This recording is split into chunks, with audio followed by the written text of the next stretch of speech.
Chapter 4 Entered the Forest. They walked through the forest under the large branches hanging overhead, motionless in the calm morning air. Sunlight filtered through the leaves, casting silhouettes of themselves against the pathway they followed. They made their way down the pathway and through the woods, stopping to climb over a large overturned tree that had fallen on the pathway at some point during the night. First, Barklin and Averly climbed up the side of it, digging their claws into the bark to get a better purchase as they went up and over it. They waited at the top, Averly hoisting Samuel up as he came within reach. Backing away from the tree, Rose began to run at it as quickly as she could. As she came close to it, she placed her staff in front of her and launched herself up the length of the tree's height. Barklin reached out with two paws and grabbed her as she descended on her arc. He pulled her up on top of the fallen log and then, turning, started to lower her down. She placed her staff in front of her as Barklin let go of her, and she dropped herself to the ground with a small bounce on the edge of her staff as she fell. She turned around and waited for the others as they climbed down, leaving indents where their claws had dug into the old, decrepit bark of the huge tree. Barklin was the last to make it down and dusted himself off as he walked, shedding splinters from the rough wood as he ambled on. Rose had turned around and was already making her way down the path, and the others followed suit. He quickly caught up with them. They continued on through the forest until they reached the side of the road by the bridge where they had been brought through towards the raccoon's house. They came to the opening they hadn't noticed the last time they had been there and stepped through back onto the dirt path. The opening meshed back into the brush along the side of the road, as though no one had gone through it. They walked up to the bridge and underneath it, and stopped for a moment by the running river. Samuel slinked his backpack off his shoulders, as the others did the same, and placed it on the ground in front of him. He opened the pack and rummaged through it for a few minutes, pulling out a small wooden box from the very bottom of the pack. He set it on top of the pack and flipped the bronze clasp upwards and opened the box. Inside were thin lines and thicker braided lines and hooks of various sizes. There was also a piece of cheese wrapped in wax paper that had been pulled apart and a small chunk suitable for the hooks he was choosing to use. He tied a hook through one of the lines, and after seeing that it was knotted properly, grabbed the largest hunk of cheese that was left in the wadded pile and threaded it through the hook's jagged end. He closed the box and placed the fishing line on top of it and placed it on the ground next to the bag. He searched through the bag once again until he came back with what he needed, a worn branch roughly 2 inches thick and about half the size of his forearm, perfect to be used with 1 or 2 paws as needed. He grabbed the end of the line without the hook on it and made a double loop. He wrapped the line around the stick and made a bowline knot once it was secured, tightening it as much as he could against the stick. He tested the pull of the weight and was happy to see that it was responsive enough for his liking. The others watched him as he did the same for 2 more lines with sticks of varying sizes he pulled from his pack. He gave one of each of them to each of his friends as Chippy continued to watch before pulling out his own. Barklin and Averly went around the side of the bridge and over to the other embankment and moved down the river bank to match where Rose and Samuel had walked to. They placed their bags behind them and sat down in front of them, resting into the bags comfortably. Averly was the first to throw her line into the river. It drifted as the current took it down until it became taut. Then Rose threw hers, and the others followed suit, their lines doing much the same. They sat there for a while silently while they waited to see if anyone caught anything. Averly was starting to doze when her line wiggled. It stopped. It wiggled more violently. She gently tugged on her stick, pulling the string towards her chest. The line stayed silent momentarily, then started to wiggle again. The twinges along the line became more violent after another moment, and then whatever was at the end of the line was actively fighting to get away from the hook. It pulled the line to the opposite side of the bank as far as it could go, and then continued in the opposite direction with all its might. The line stayed taut and then slackened as it changed direction or got tired in its own effort to get away. Each time the line let out a little slack, Averly would rotate the wood in her paw towards her body. Slowly the line came in with its prey. Minutes passed as she reeled the fish in.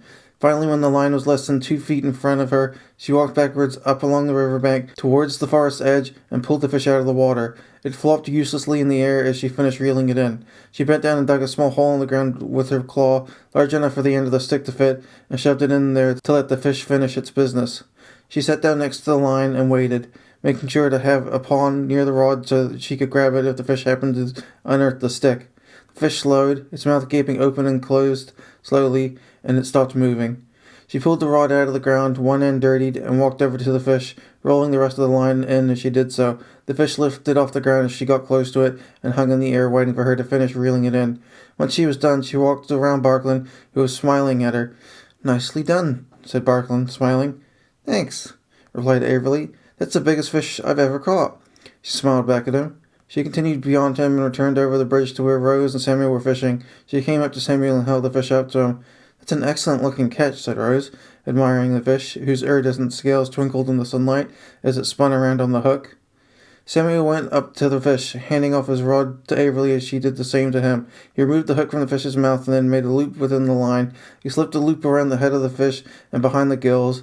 He then let out a little of the line, unwinding the rod, and placed the fish in the water next to them to keep it fresh while they continued to work.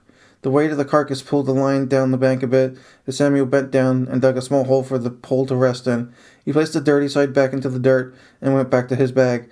He rummaged around and produced another line for Averly after a few minutes and passed it back to her as she returned to him. "That should hold it for the next couple of hours while we gather enough for tonight. If we can get half a dozen fish, that should last us." He looked perplexedly at Chibri, who was floating beside him by the water, and asked, "Do you eat, Chibri?" Chibri looked back at him and smiled. "I can eat," replied Chibri, "but I don't need to, since everything that goes into my mouth generally turns to ash or slag." Samuel thought about it for a moment and turned back to Averly. "If we can catch half a dozen fish in the next couple of hours, that should give us 12 portions, which, if we smoke tonight while we're resting, should last for the trip to the city. Hopefully it will only take a couple of hours to catch the rest of them." As he finished the sentence, Barkley began to move about, having caught another meal. They watched as he began to reel it in much in the same manner as Averly had done. He brought it over to them after it had stopped moving. Samuel pulled the rod out from the damp earth and let some line out from the rod, and added the fish to the looped line in the water and let it drift in front of Averly's catch. They swam lazily, drifting in the current. "We need 4 more, Barky," said Samuel. "Right. Let's get back to it, then," responded Barkley. Averly and Barkley made their way back to the previous position at the other side of the river, and the 4 of them resumed their morning's fishing. It took just over another hour to get all of the fish they needed. Rose caught the last of them, a smaller, younger fish than the rest, but still with plenty of meat for their meals. "I finally caught one," said Rose, holding up her catch and peering into its unblinking eye. She passed it to Samuel, who had been gutting the rest of the fish, and he laid it down on the river bank. He made a slit with his sword down the length of the fish and removed the entrails, and then dunked the fish in the water to clear away any blood. He put the clean fish on a stack of others that were resting on a lattice of leaves from the surrounding trees that had been dampened to keep the fish moist for the rest of the day. He wrapped them expertly and then, after dismantling and packing all the fish gear away, placed the bundle of fish inside his bag under another layer of dried leaves so they wouldn't spoil as they walked from the sun beating down overhead. He tied the pouch shut and went to the river to wash his paws. He scrubbed them until he was satisfied and then went back to his backpack. He hoisted it onto his back and turned to Barkley. "Which way do we go to get to Tanzeria?" Samuel asked the badger.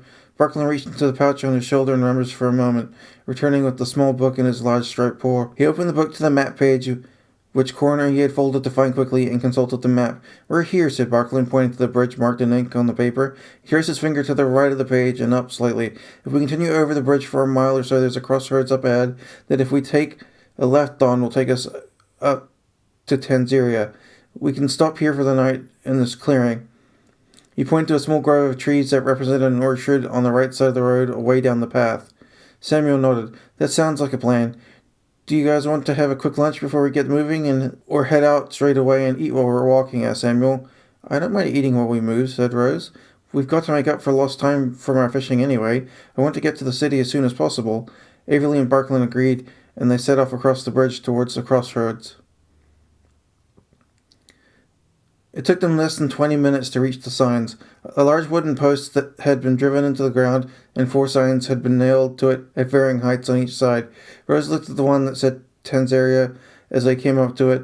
As they circled around the post, they could see the one that pointed east towards the Gothreed Mountain, where they were originally headed, and the one that read Misselhoff on the opposite side. They made their way up towards the northern path and continued on. Behind them followed Rowan, looking curiously at the post as he too made his way up the northern path. They spent much of the afternoon walking quietly. Averly kept herself entertained learning the symbols on her paper. She could do the first 3 already. There's still more to learn, she thought to herself. She traced blue light as she practiced the 3 symbols over and over. At first she made them small, all after one another, but soon she found she could make them as large as she pleased, as long as the proportions were right.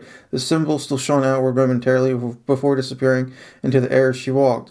She smiled to herself the entire time she was doing it, and almost didn't notice the orchard as they walked into it. On each side of the road were large fruit-bearing trees, apples and pears to the right, and what looked to be cherry and walnut trees to the left. They spread outwards in diagonal rows until the horizon cut them off, a line of what could have been berry bushes giving the horizon depth.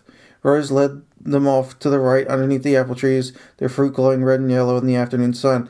Shall we have some fruit with our scones? Asked Sparkling. Yes, please, said Averly. Samuel, will you help me with this? I don't think I can reach them by myself, said Sparkling. Samuel placed his backpack against a tree as Sparkling did the same and came to his aid. They moved over to the nearest apple tree with a low-hanging branch, and Sparkling stood underneath it. He placed both paws together in front of him and made a lifting motion. Samuel placed his foot into the hold Sparkling made and hoisted himself upwards onto Sparkling's shoulders. Sparkling grabbed each of Samuel's legs and lifted him up as far as he could go, doing his best to avoid the point of Samuel's sword. Samuel tried to reach the apples, but with each attempt was just shy of being able to grasp them, even as Sparkling stood on his toes to gather more height. Hold on a second, I want to try something, said Samuel. He reached down and removed his sword from his belt. He pulled it around his head and balanced on Sparkling's shoulders. He then swung at the two nearest apples next to him. They fell and thudded gently in the grass between Sparkling's feet. Samuel did the same for 6 more apples, and then replaced the sword into his belt. That should do us, he said, and tapped Sparkling's paw to indicate he was ready to get down. Sparkling lifted him down and placed him on the ground by the small collection of fruit. Samuel bent down and picked them up. He brought them over to where Chibri, Rose, and Averly had been sitting on the blankets they had laid out while watching the two collect the apples. Those look lovely, said Rose. Samuel handed each of them an apple and asked Chibri if she wanted one. I'll take one, thanks. I may not be able to eat them, but I do enjoy the taste of roasted fruit. The sweetness is divine, said Chibri. Samuel smiled at her as she popped the whole apple into her mouth. It began to smolder, then quickly burn until it was nothing but white ash, which drifted behind her as the wind picked it up through the orchard's trees and ran over her quivering flame. Chibri smacked her lips together. Yum, said Chibri. That was delicious, and smiled at Samuel. Sparkling and Samuel retrieved their bags and sat down. Sparkling reached into his bags and pulled out the bundle Samsa had made them before they left the forest. He unfolded the cloth napkin and placed it in the middle of the group, each of them reaching for a scone. They sat under the shade of the apple tree and ate their lunch, taking sips of tea Samsa had made them while they relaxed. Once they were done, Sparkling folded the remaining scones back into the napkin and tied it off, placing it back into his backpack, placing the remaining apples, of which there were 3, along with them. Averly and Rose then rolled up their blankets and tied them back under their backpacks. The 4 of them stretched slightly as they warmed up for the next part of their trek. Once they were sufficiently stretched, they headed back to the road and continued on with their travel. It took them most of the afternoon and partially into dusk to reach the clearing that Sparkling had marked on his map for the stop that night. They moved from the road and into the clearing on the right side. They made their camp quickly and set to making dinner. Samuel removed the fish from the leaves as Sparkling went to light the elongated fire pit they had dug that evening. Chibri stopped him. Let me take care of that for you, she said cheerfully. She moved over towards the pit and extended both of her arms near the bottom of the kindling pile. She placed both hands flat on the ground near the sticks and moved them closer to the bundles of sticks until they started to smoke slightly. She held them until they started to burn and catch fire. She held them there until they had built up a good flame and moved her arms down the length of the pit, igniting the wood he had stacked until it was all burning evenly. Wow, that's impressive, said Sparkling. Chibri turned to him and smiled at him. One of my many uses, she said, and laughed lightly as her arms disappeared back into the flames of her body. Samuel built a wooden rack over the fire and laid the fish in even sections along the wood of it, letting enough space through each piece to allow smoke to billow over the meat as it cooked. He sat down on his unfolded blanket and watched the smoke rise through the fish and up into the darkening air. The others sat down around him near the fire, waiting for their meal. Sparkling pulled out his book from the pouch and started to read from the place he left off from. Rose lay down and stretched out on her blanket, which she had pulled from her tent. Averly did the same, but with her precious spell paper lying in front of her. They rested as they waited for the fish to cook. Samuel thought about how long it was going to take them to get to the city and what it was like there. He wondered how many blacksmiths the town had, or if they had a whole market devoted to the metalworking craft. Rose rolled over and leaned on her shoulder. How much farther have we got to go, Barky? She asked. He marked his page, turning the corner inwards and flipped to the map section of the book. He marked where they were on the map, and then he traced along the remaining length with his nail. He thought a moment. It's easily less than 2 days' walk if we spend all day walking tomorrow. If we eat while we're moving instead of stopping like we did today, we might make it by early afternoon unless something slows us down, he said. Rose began to rub her feet. The road makes them awfully sore after a while, doesn't it? She asked. That it does, said Samuel, flexing his toes gently against the blanket he sat on. Rose laid back and stared up at the sky, at the purple and pink clouds moving slowly in the breeze. Should be a good day tomorrow. Nice and warm, so as long as we get up early and break camp before breakfast, we could do the majority of the trip tomorrow and then take it easy for the remainder of the day after. I'm hoping we get there early so we have time to explore the city before we have to get started, said Samuel. Avery stopped tracing on her blanket and looked up at Rose. You think we'll have time to check out the town before we head over to the Amberstones? She asked. Rose placed her arms under her head and let a puff of air escape her lips. I hope so. I'm curious what it's got to offer that Missile Hop doesn't have, and I would like to be able to walk around a bit and stretch my legs after the walk. Plus, we might find a great place to eat if we're quick about it, said Rose. Emily stretched out, resting on her elbows. That would be good, but I'm just sure Jeffries would be able to feed us once we tell him the news of his family, she said thoughtfully. Her stomach rumbled. Avery looked to Samuel through the racks of fish between them. How long do you think dinner will be? She asked, rubbing her belly slightly. Samuel got up and poked the meat with one finger, testing its firmness. He did the same for the other pieces in front of him. About 5 minutes should do it. Once they're cooled, we'll be able to store them in the leaves and have our rations for the trip sorted, said Samuel. Samuel turned to Rose. That should let us walk later in the day since we won't have to worry about making a fire tomorrow unless we want to. If we walk as far as we can just set up the tents and go straight to sleep. Maybe we can push ourselves and get there mid-morning if we're lucky. Rose smiled up at him.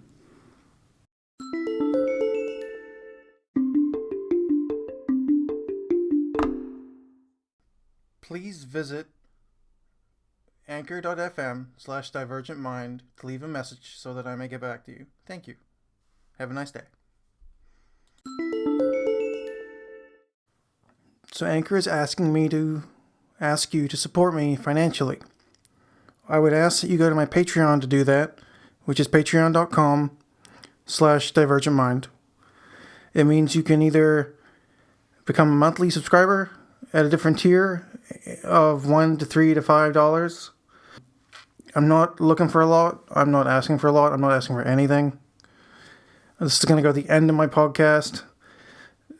I don't like it when podcasts straight up ask you for money when I'm doing okay. Well, I'm not doing okay. I'm surviving now to the point that I can make this. I would love to be able to make improvements to this by, say, getting... So basically, I'm running off an iPad, and I would like to improve it by getting different things that would make it better. Maybe some headphones that monitor output, or a better mic, though the mic I got was from JWife, so I might not even use the better mic. You know what I mean? It's all about whatever I need at the time, but really it's just to get healthy again, because I'm currently over 300 pounds and I don't want to die that young. I would really like to be able to afford some vegetables so I can go back to my vegetarian diet, because being this big sucks. And I'm happy to sit in a chair all day, but I really got to walk my butt off, literally. So that's what the money would be for. It would be for healthy food, because I can't afford it. I can afford ramen and pasta and rice and beans, but I can't live on carbs, because that's how you get this big on antipsychotics.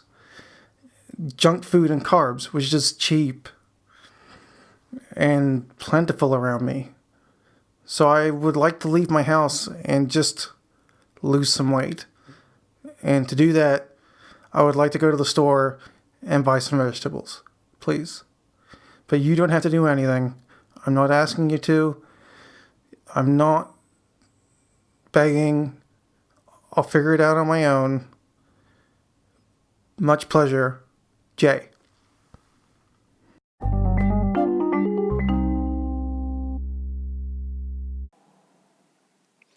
Hey people, take a listen to the Divergent Mind podcast. You get both insight into living with a serious mental illness, and get to listen to a lovely tale about a journey cute little animals need to take. Don't miss out, and remember, divergent minds don't need to think alike.